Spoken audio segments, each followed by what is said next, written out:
బాబు Tollywood prince, అమ్మాయిల రాకుమారుడు. ఎంతో మంది దర్శకులు లైన్లో నిల్చుంటారు మహేష్ తో మూవీ తీయడానికి. కానీ మహేష్ కి మాత్రం తమిళ డైరెక్టర్ మణిరత్నం దర్శకత్వంలో నటించాలనే కోరిక. మహేష్ కోరిక ప్రకారమే అప్పట్లో మణిరత్నంతో ఒక Tamil Telugu bilingual movie okay అయింది. ఇందులో తమిళ స్టార్ హీరో విజయ్, విశాల్, అనుష్క శెట్టి కూడా ఉన్నారు. పొన్నియన్ సెల్వన్ అని టైటిల్ పెట్టి స్టార్ట్ చేసిన ఈ భారీ మల్టీ స్టారర్ ప్రీ ప్రొడక్షన్ దశలోనే ఆగిపోయింది. అందుకు గల కారణాలని జయమోహన్ వివరించారు. జయమోహన్ గారు ఈ స్క్రిప్ట్ కి స్క్రీన్ ప్లేని అందించారు.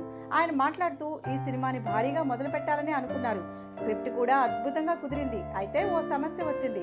తమిళనాడులో ఎన్నో దేవాలయాలు ఉన్నా కూడా ఏ ఒక్క దేవాలయంలోనూ ఈ సినిమా షూటింగ్ కు అనుమతి లభించలేదు. దీంతో భారీ స్థాయిలో దేవాలయాల సెట్టింగులు వేసి షూటింగ్ చేయాల్సిన పరిస్థితి వచ్చింది. అప్పటికే అలా చేయాలని నిర్ణయానికి వచ్చినా ఈ సెట్టింగ్ల కోసమే 50 కోట్లు ఖర్చు అవుతుండటంతో అది ఆర్థికంగా సాధ్యం కాదని తేల్చి ప్రీ ప్రొడక్షన్ దశలోనే సినిమాను ఆపేశారని ఆయన చెప్పుకొచ్చారు.